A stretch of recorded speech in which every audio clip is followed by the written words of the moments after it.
Hello there, and welcome back to ESC Adam, and it's been quite a long time, hasn't it? Apologies for the lack of videos during these last few months. I did say that I wanted to make stuff during the off-season, and that is still true. However, it's been rather a busy summer, but I thought, what better way to get back into the swing of things with the first real beginnings of the 2026 season for the Eurovision Song Contest. Unless you've been living under a rock these past few days, you'll know there's been some pretty big announcements for the ESC. Chief among them is a new logo, a complete redesign of the brand, and of course the reveal of the host city for 2026. We're going to start with the second thing first because I feel that's the more obvious one about the host city. It was revealed that it's going to be in Vienna, the Austrian capital, winning over Innsbruck. Now, from what I understood about Innsbruck, as beautiful as it looks, I don't think it quite had the infrastructure or the various practicalities that are needed in order to host Eurovision, whereas Vienna obviously has the track record of doing it, most recently in 2015.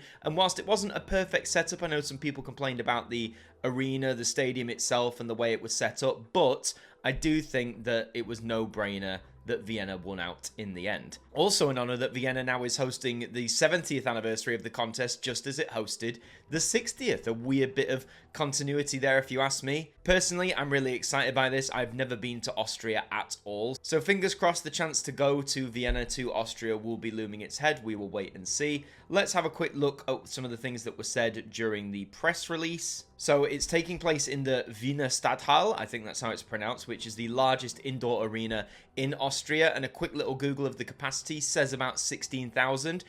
You're going to lose a few thousand of that naturally with the TV productions, the crew, the green room, etc.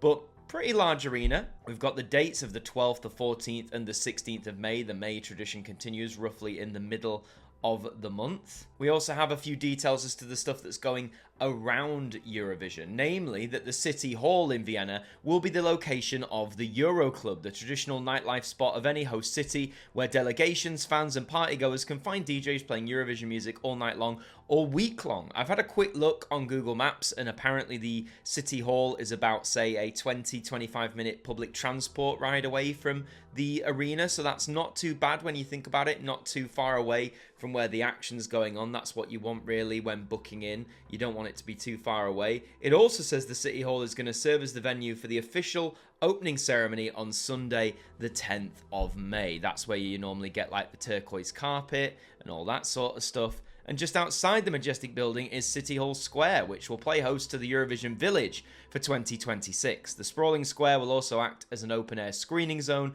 just as it did when the Austrian capital last hosted the contest in 2015. So the village is going to be set outside once again, as it seems. It normally has been. Last year in Basel it was set indoors, which I actually think worked quite well personally. When me and Becca went over, we found it quite interesting. It was inside a very accessible space, obviously weatherproof in that terms, but hey, if it's going back outside, that's not a problem. Let's just hope we have the good weather. So Vienna is our location for 2026, one of the most revered cities in Europe, I think, in terms of like its history and its beauty, and of course very exciting that Eurovision will be going there. First time we're going back to a capital city in quite a long time for Eurovision too.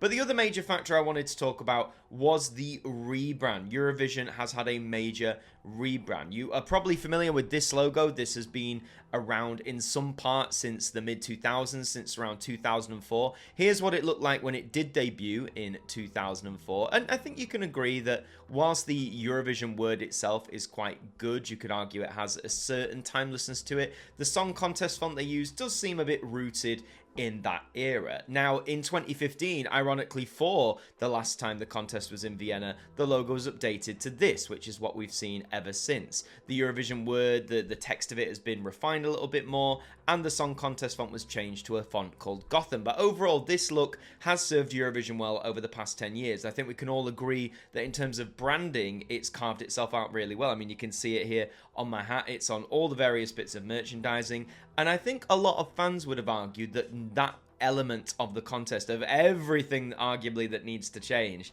that was not one of them. However, just before the host city was announced, a video dropped announcing that there was a brand new rebrand, taking the logo from this to this. Now, this is quite a shift. There are some similarities. The V of Eurovision is still very much a love heart motif, which I think absolutely works for the contest, and I think that should always continue. The fact that you can put different flags in there, it's just very recognizable and also goes with the ethos of what the contest is about. So I'm glad they've kept that. The other thing is they've made sort of everything roughly the same size. There's a bit of a curve to it, but the words Eurovision Song and Contest are all roughly equal. This has been mentioned about trying to emphasize the song contest element as well, not just the Eurovision aspect. And the font is a custom font. Now, there's talk about why on earth did they do this? This looks like something AI would generate, or it looks something that's overtly childish. I understand completely about devising your own font, because that way you can, as Martin Green, the director of Eurovision, said, it protects the brand. Whereas when you're leasing other fonts, the brand isn't completely protectable because there's always outside odds that could come in and shake things up. But by doing this sort of lock themselves in a more positive way that brand is safe in terms of the look and design. But that's not all, of course, not just the main branding logo. We've also got the motif for this year. We're still going with United by Music as the central slogan of the contest, which I've always said I've never really had a problem with. The individual slogans I thought were always quite fun,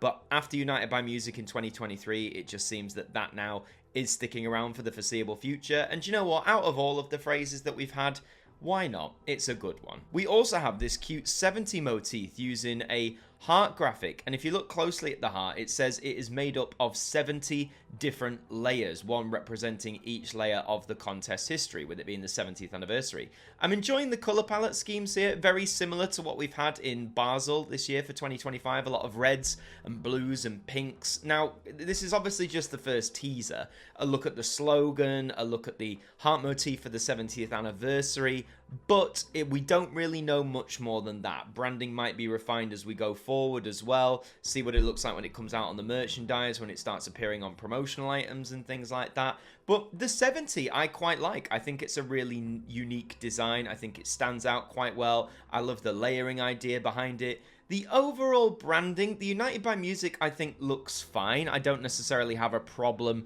with this, you know, like the curves at the end of letters and stuff. It's quite fun, it's quite playful, but it also feels a little bit classy, a little bit timeless in a way. It's a nice change from what we had in Basel with the very sort of Times New Roman S text, which I did come to love eventually, but it did take a long time. This is quite fun. The overall, though, the Eurovision Song Contest, I am a bit mixed. I really don't know why they made the E of Eurovision a lowercase e as opposed to a capital one. I mean, I guess looking at it as a full package, it makes everything aligned, but I don't know. I think having the E as a capital always just was a stronger motif. It was a nicer motif. This isn't horrible. I've seen a lot of fans say this is the worst thing since, like, you know, this is the worst thing ever. This needs to change back. And there's always going to be disruption when logos change or major branding elements change like this. But come on, guys, really look at it. Is this really the worst thing to come out of Eurovision in the past few years? I'll tell you right now, it's not. It's not the greatest logo in the world, and at the minute, you know, I still prefer this logo, the one that's on my hat here, the one that's served the past 10 years, but change is always going to come, and Eurovision as a brand, as a concept, as an idea, always does need to reflect and evolve with change. In terms of whether this logo will stand the test of time, we'll have to wait and see. I'm not 100% happy with it, but I'm not in the camp of thinking this is the worst thing ever, really. Just regarding the press release of this, it says, paired with the fresh logo is a new standalone icon, the chameleon heart, which is the one you see on the 70 there. The Eurovision Song Contest emotional compass, this heart is going to be able to absorb cultural influences, music and movement. It will also be able to adapt to reflect the host nation's identity, a performer's individuality, or a particular theme. But regardless of its guise, the Eurovision Song Contest will always be emanating from the heart's core. You'll see a lot more of this 3D heart, as well as its versatility and vibrance, in the build-up to the 70th edition of the world's largest live music event in Austria next year. Your first glimpse of it comes now via the unveiling of our 70th icon. So again, This implies that this 3D heart motif isn't just going to be seen for a 70th anniversary logo, it's going to be used in a multitude of different ways, potentially to introduce different countries, different artists even, or a theme as it says there. I find that concept really exciting. Out of this whole rebranding, this refresh, I find the idea of the adaptability of this 3D heart to be arguably the most exciting of the concepts put forward so far. I do understand where he's coming from in terms of making it easier to see on like mobile platforms, for example, or digital platforms, and protecting the brand as a whole. Again, I don't think it's the best logo in the world, but it's not the worst. We've had much worse logos in various brands outside of Eurovision. And again, is this really the worst thing to happen to the contest?